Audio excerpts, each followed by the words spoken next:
to Women Making Moves, where we celebrate the moves that women are making.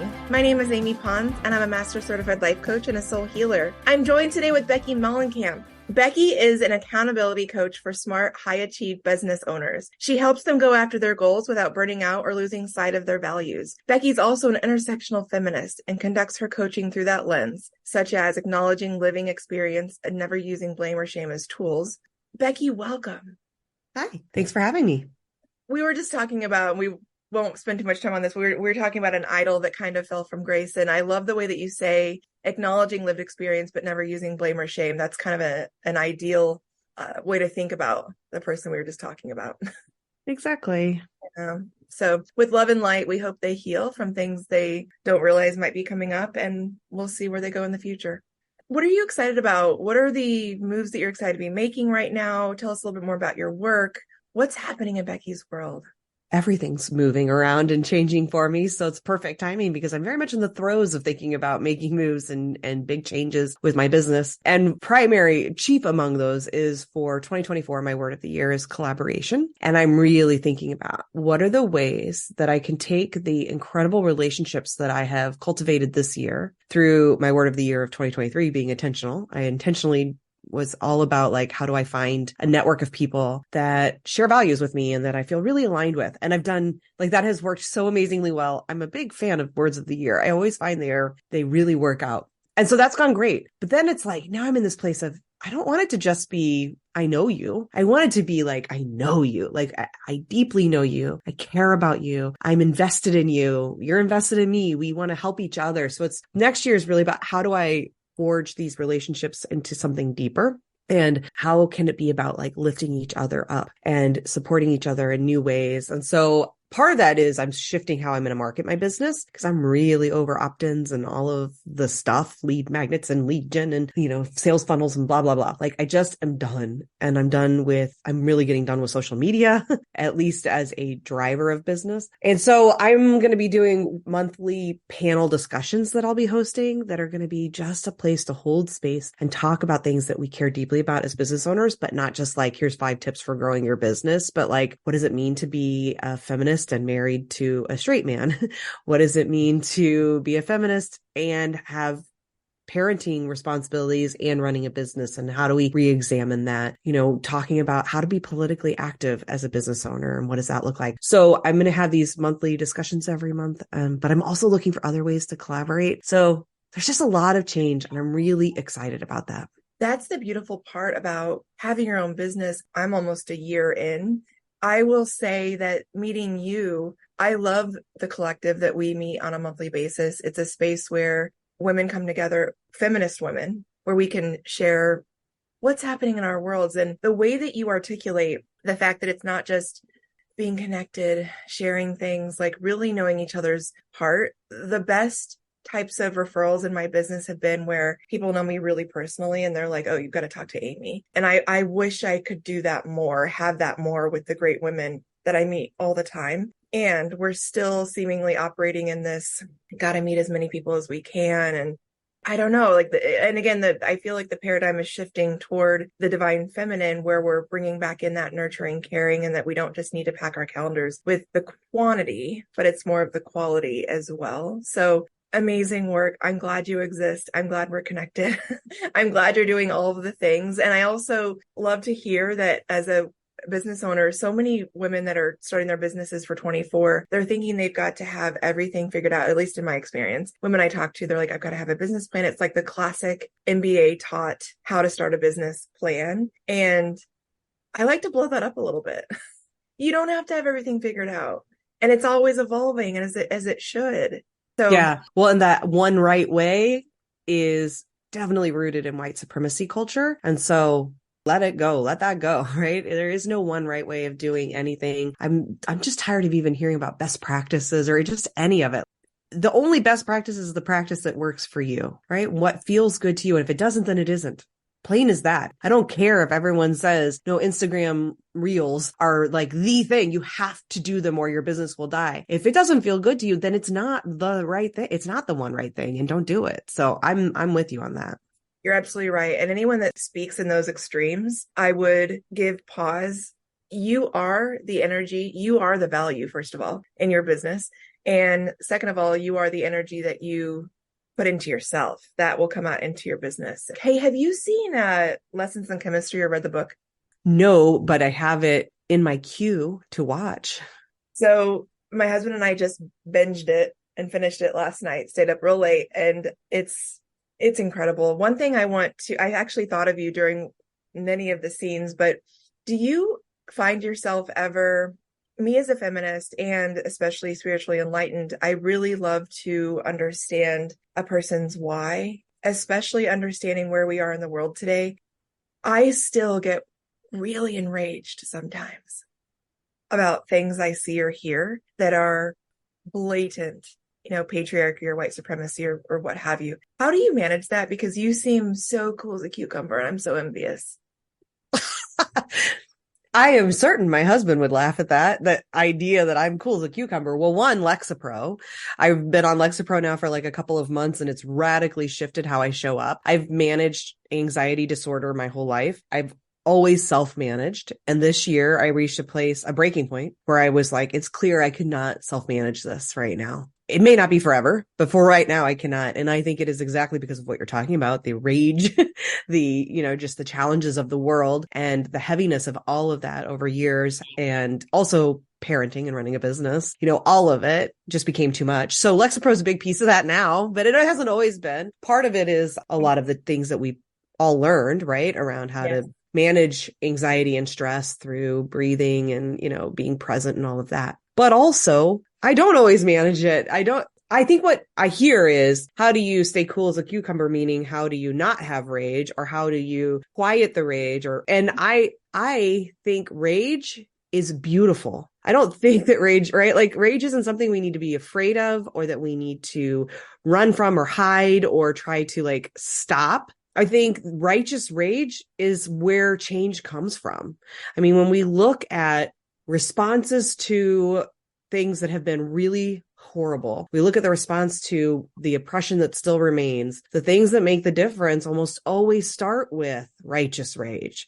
That is the thing that creates change. And I think the reason that we, especially as women, anyone with a marginalized identity, I think we are very much conditioned into believing anger is bad, rage is bad, that we need to not show up that way at all. We should be afraid of our own anger. We need to quiet our own anger. It is because the systems, the power structure, that dynamic is fully aware that change comes from that rage. So if we are afraid of our own rage, and if we have learned to demonize our own rage and demonize ourselves for having it, and so we suppress it ourselves, then we don't get to that place of forcing change because we don't allow ourselves to feel the anger. We think that the anger is wrong. So what's happened is the system is wrong, but it's convinced us that our anger and our response to it is what's wrong.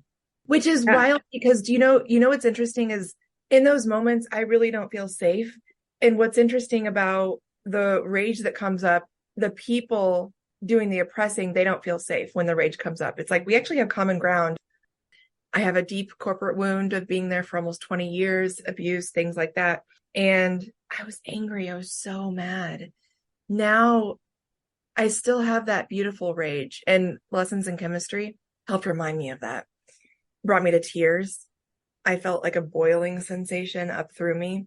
I like to think of myself as I'm a rallier of women, and then we get real pissed and ragey, and then we go through to inspiration, passion, to what we're going to do about it. I don't want to necessarily stay in the rage, but I do agree with you that it's really beautiful. It's fuel. It's fuel, and we've been trained to be nice for so long, and it hasn't worked. Mm-hmm. Like the whole you get more flies with honey. That makes me, yeah, sure. That I probably do. Maybe I get more flies, but those flies, like, I also probably get a whole lot of bees that are stinging me, right? Like, sure, when I roll over and I am a doormat and I am just like a people pleaser, which is what we're trained to do, I probably do please a lot of people, but I also get stepped all over. Is it worth it? I don't know. Like, to me, that's not worth it. It's not. I think rage is beautiful. and it is fuel, and it needs to be channeled in a way that is useful, right? So sure, just sitting around in blind rage and then taking it out on your child or the stranger in the, when you're driving, like, don't get me wrong, I have road rage sometimes, and I'm trying to channel that and work on that, manage that better. But that's not what I'm talking about, right? I'm talking about this anger that we feel about injustice and allowing that to be the fuel to say, what is the vision for what I want? And how do I let this anger serve as fuel to make that happen? Because it's one thing to just say, I'm just going to be angry and lash out. That doesn't create any change. But when you say, I am angry and I'm righteously so, right? There's a difference between just feeling pissed off and having righteous anger. To me, righteous anger is when you have a visceral response to something that is wrong. It is wrong, right? Racism is wrong. Yes. Period, point blank, right? Sexism is wrong, period, point blank. And so when we have a response to that, that can be fuel to say, this thing is not okay. It is harming me. And when I start to feel unsafe because of the rage, I think what I'm really feeling unsafe about is the thing that's causing the rage. I feel unsafe because of sexism. Right. My rage to it feels uncomfortable because I have never learned how to be comfortable with rage because I wasn't taught that. But I can learn how to be safe and angry. I can learn that. Like, that is something we can all learn to do. I can learn how to have anger and use that to be my power, but I can't be safe in sexism. I can't. Like, that creates the unsafety. And the rage can be the thing that helps me dismantle the thing that isn't keeping me safe. But I do think it's about what you said earlier, your why. It's about holding a vision. And this is something that's been wonderful. I've had younger feminists challenge me on this, and it's been so powerful and helpful, because it's one thing to just be mad about and know what you don't want. But where that rage becomes useful is when you know what you do want, and you can put the rage toward creating that, right? So if I'm just mad because I don't like sexism, I can be mad about that. I can have that rage, but then what? What do I do with it? I just fight against mean, jerky men? That doesn't really get me anywhere. I need to know what I want to create. What is the world I actually want? And then I put that rage toward making that happen, right? That's what I think is the difference. And that's so powerful. And so, like, I get mad. I get real freaking mad. And sometimes I'm just in that blind rage space. And I think it's okay to have space for that too. Sometimes you just have to feel it. You got to feel the anger just to say, like, this sucks. This isn't right. But then at some point, once you allow those feelings to kind of exist and to honor them, then moving into, okay, so what do I want? Yeah, that sucks. That's not right. But what is the world I want to create? How do I want to channel this into something that makes something better? And that's been something that is really what's shifted for me lately, is being able to say, I can now hold that vision and I can use this anger as fuel to say, I'm going to create it. And so that's what's made it really powerful and beautiful for me. We're the change. We are the power. It's happening. When I love that you called it righteous anger. I call it sacred rage. It's from a place where thousands of women before me, that energy is in me. Whew. And I had a moment in lessons in chemistry where, like, I was completely unregulated. My nervous system was not okay. We had to pause the show. I flipped the fuck out. You'll see it. You'll know what I'm talking about. But I love that you're talking to younger feminists as well, because I'm an older millennial. I'm 41. Have you run across anger toward older feminists? I view myself, especially when I was in the corporate world, as part of the problem still. What does that space look like in terms of teaching maybe one another about things we might not understand or know about our specific lived experiences, but also, I don't know if it's generational or the things that we were brought up with? I mean, I'm a Gen Xer, and I'm older than you. I'm nearly 50 now. I know that journey of what my feminism looked like versus what it is now, being, somebody who was a feminist in the 90s versus a feminist now. And in the 90s, I would have told you I was a great feminist. Hell yeah, I'm a feminist. I hadn't read Angela Davis or Audre Lorde or Bell Hooks or my feminism was Gloria Steinem feminism, which is excellent. And I love Gloria Steinem. I actually had the distinct honor of getting to interview her in college and sit with her for an hour and drink tea with her. And it was amazing. And I was a good white feminist for a really long time. And good white feminism is bad feminism. And I do think that that is a generational issue. I don't think it's exclusively a generational issue. To be clear, there are many white feminists who are 20-something feminists. That's what we see in that girl bossy space, right? But also many older feminists. Yes.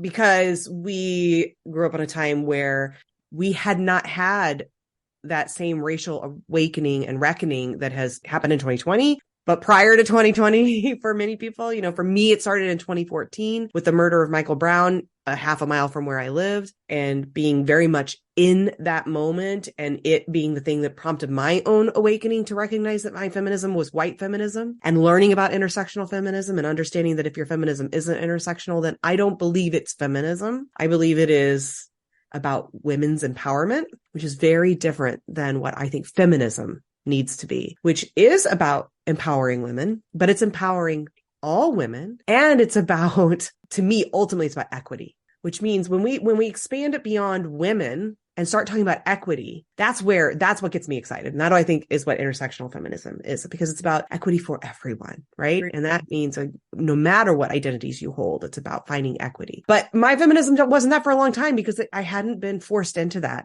And I think there's a strong difference between women of color who would identify as feminists or who don't like the word, and then white feminists, especially white feminists over a certain age. But I think it may be less about age, although that is a factor inside of it, than it is about the identities that you hold. People who hold more marginalized identities, so like someone who has disability, would probably be more likely to find their way to intersectional feminism first than just someone who's a cis, white, hetero, able-bodied, healthy woman, right? Like those are going to be the women who probably are most likely to be white feminists. And I highly recommend White Feminism by Koa Beck. If you haven't read it and you are a white woman who thinks of herself as a good feminist, read it. Challenge yourself. To be clear, because my podcast is called Feminist Founders, the first question I always ask is, tell me about your relationship with feminism. And I will tell you, the white women who come on generally have a great relationship with that word, a historic relationship with that word, one that's evolved over time, but they feel very positively about feminism and tend to center women in that experience, right? So that's about women versus the people of color who come on my podcast, who very often, far more often, say that word doesn't resonate with me. It doesn't feel like a part of my life. I would have never thought of myself as a feminist. Some might use womanist. Some might say Black feminist. Most, though, just say that's not me, but I care deeply about equity. Right? I care deeply about social justice. Our beliefs end up being aligned, but feminism has a history of exclusion versus inclusion, has a very strong history of being white feminism, of that being what feminism was about. I am trying to, by using that name for my podcast, I'm trying to reclaim it. What it actually is beautiful. And is about equity and is about all of us. It is about saying her suffering means I am suffering. Like I'm not free until she's free, right? Like until all of us are free. I want that version of feminism, and I want us to start to bring that back instead of the pussy hat version of feminism. So I do use it, but I also honor the fact that I know it has a very challenging history of exclusion. As you were talking in real time, you helped me heal a few degrees in my corporate wound, because I was a really great white feminist in my 30s, and I was the head of the women's employee resource group at my corporate spot. And I was like, I'm a feminist. And then by the end of that time, when I had met so many women of all walks, and I know exactly what you're talking about, because I didn't know that much yet.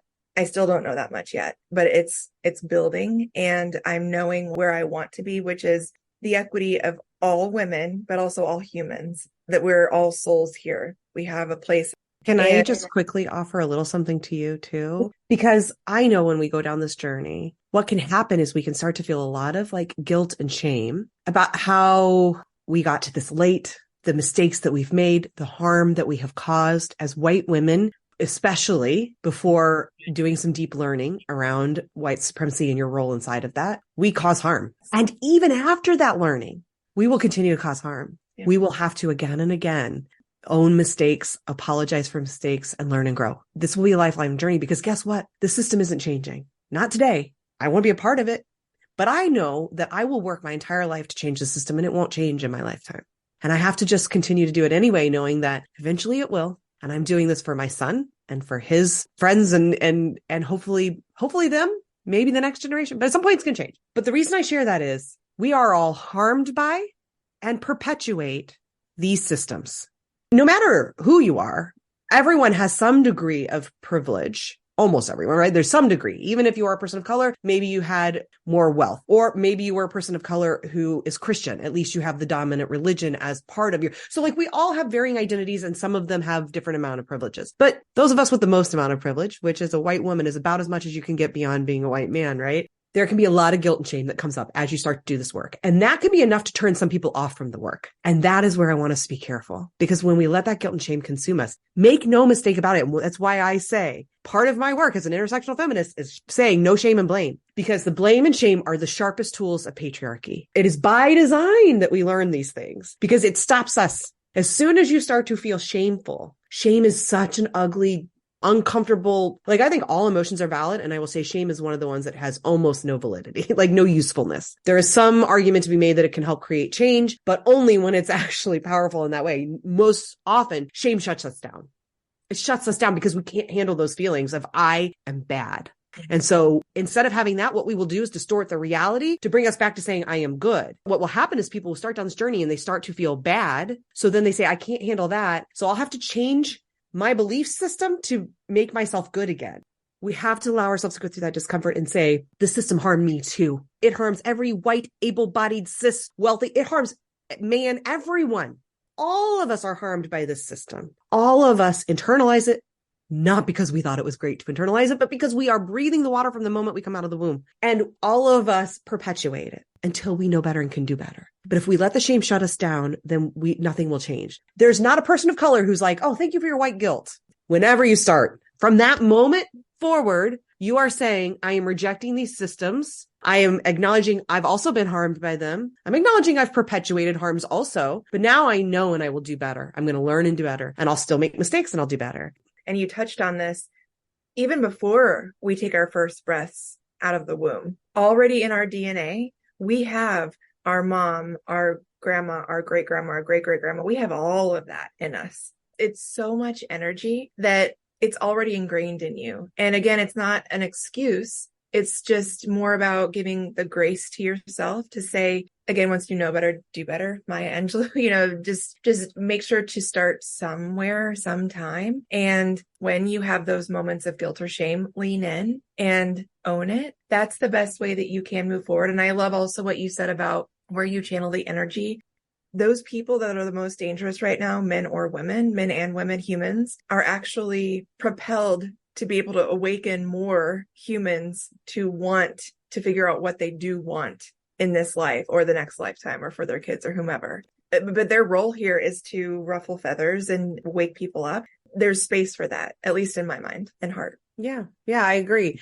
And just on that generational thing, I think often another thing that can happen sometimes with white women is we can hold very strongly onto our feminine identity. And so we will try to find commonality based on our marginalization without owning our oppressor identity as well. And I think it's really important that we also acknowledge that that lineage includes lots of oppression and marginalization, but also includes lots of oppressor identity. And we have a lineage of both as women having ancestors and that ancestry of like being burned at the stake and all of these things, right? But then we also have plenty of that lineage of causing harm. We have to reckon with both of those. To me, being able to sit with that and own it, it's actually, there's compassion in it to say to yourself, why wouldn't I have shown up this way? And to me, there's compassion in that. I've been a part of the problem, but why wouldn't I have been? Of course I was. This is generations and generations of this. It's like you said, it is in my DNA. It is everything I have known.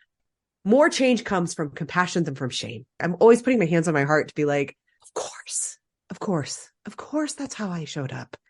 All of those women before you, all of those oppressor and oppressed feelings, all of them want to be seen and heard as well. So honoring that they are part of you and then saying, okay, and who do I want to be in this space and time? Yeah. Then you move forward. Next, I want to talk about a post that you recently made that I really resonated with. And it's actually from your podcast with Alyssa Hall. The quote is, if the only people who can receive the magic that you bring are people that look like you, then you're continuing to create inequity. What you shared back is, like me, I'm certain you want to create a more inclusive workplace and community around you. Challenge your assumptions about how to do that by listening to this incredible interview with Alyssa Hall on Feminist Founders podcast. It's so good. And I bet you'll walk away with at least a few light bulb moments. So with this post, I know you chose the quote you did, and I think that's gorgeous. And it's a lot about what we've been talking about. What was a light bulb moment for you from this episode? Was there something new that popped up for you? That's a great question. I'm trying to decide if there was anything new. I mean, I feel like with a lot of these, it's more confirmation because I have been on this journey of learning and unlearning for so long that I do feel like a lot of times it's more of like a reawakening of things that I know of like, oh, that's right. That really feels good. But I mean, that quote, the reason I picked it, I mean, it was beautiful. And it did challenge me to continue to explore. And I think it's so important for us as like, especially again, I'm speaking to the white women just because that's my experience and that's, my lens on the world. And also where I think we need to make the most change. I think white women are the people. We can't expect white men are going to change at the pace that we want them to. I expect them to change, but it's not going to happen as quickly. But white women, we are the group that really needs to do the most change because we actually do have marginalized identities and oppressor identities. And there's a good 50% of white women who are leaning very heavily into the oppressor identity. But I feel like if we can reach them, we can pull them along. And so one of the things I think so many white women in business need to reckon with is to look at what does my community look like? And I'm talking about the clients I serve, but also the rooms that I'm in, the people I'm learning from, because if all of it looks like me, if it's primarily white women or white people, even if it's primarily, women, but they're white. Also, if I'm straight, are they all straight? If I'm able-bodied, are they all able-bodied? If I have thin privilege, do they all have thin privilege? But like really examining what are the identities of the people from whom I'm learning. And if everyone you're learning from is white, if everyone you're serving is white, if everyone you're in community with looks like you, that's a problem. And yet that is the truth for a lot of white women in business. When we start to really look at our network, it's like, does look a lot like me. And it's easy to excuse it. I hear it all the time. I hear from white women. Well, I say my stuff's inclusive. I'm trying. I'm like, I'm doing these things. I'm using this language or I'm showing up this way and they're just not buying from me. There's a reason, right? And that's a hard thing to sit with. It goes back to all we just talked about. It's really challenging to sit with that and to acknowledge that there's a reason for that. You aren't safe. Why? Why aren't you safe yet? What needs to happen for you to be a safer space, for people to feel like they can be safe with you? Because if people who aren't like you, aren't buying from you, or aren't in community with you, I can tell you it's because they don't feel safe to do that.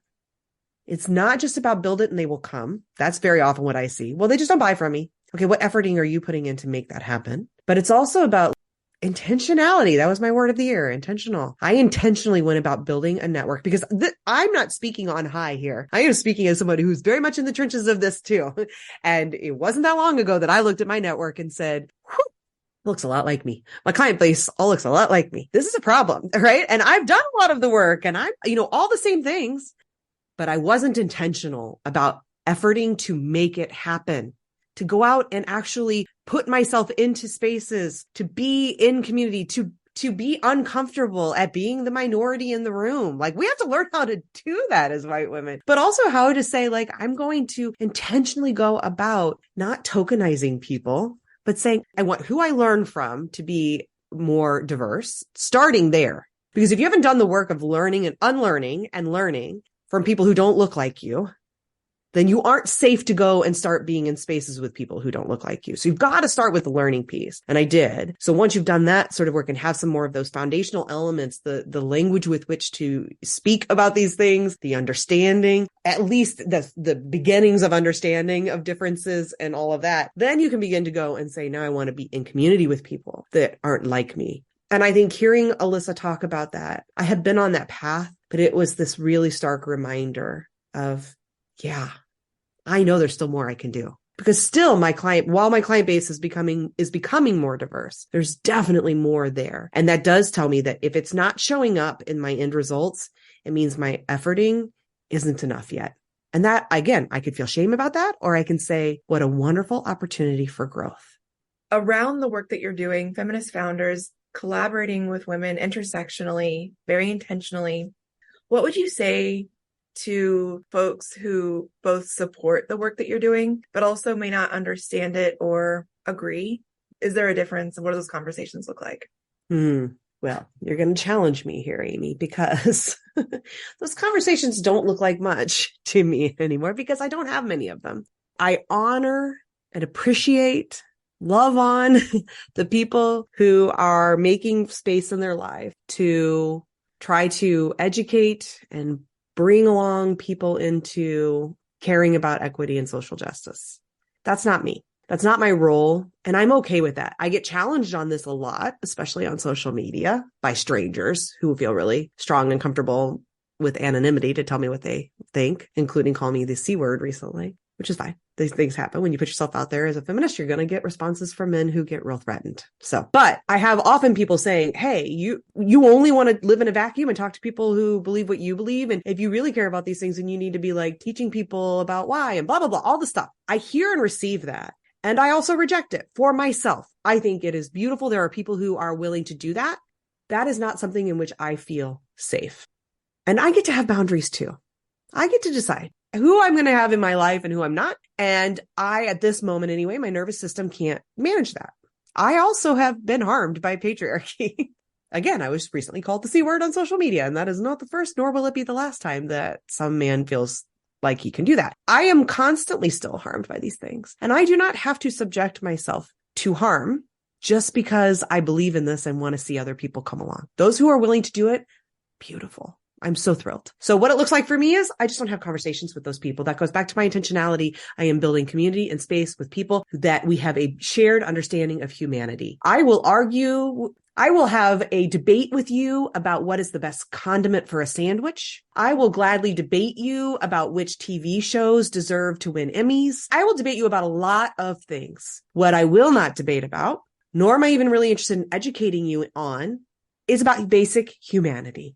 In the cases where somebody that I know on a personal level, not in a social media post of, 100 characters or whatever, actually genuinely wants to learn about things, I love to have those conversations in a civil way. The energy that man put out by calling you the C word, that's his to reckon. I would have simply responded, may you heal. Well, you're nicer than me because I just reposted it and let everyone else attack him. I didn't even feel bad about it. Listen, there's no wrong way. And depending on where I was that day, I may have done the exact same thing. Becky, where do we find you? BeckyMollenkamp.com or Feminist Founders you can find at feministfounders.substack.com. And then there's also anywhere you listen to podcasts, you can listen to Feminist Founders. It's interviews with business owners who are trying to break these norms and challenge them in the ways that they're running their business or teaching about business. And they're really powerful conversations. And I'm all social media is Becky Mollenkamp too. Although, like I said, I'm growing more and more tired of social media. So the countdown is on how much longer I will even bother. But for now, I'm still there. Closing remarks as we wind down. I just want people to feel excited about growth, learning and growing, especially for the white women listening, because that is, again, my lens on the world. And I do not feel it is my place to try to talk to other folks about their journey on equity. But for white women, especially, I just want to invite you into the idea that change is beautiful, that learning is beautiful, and that you will make mistakes.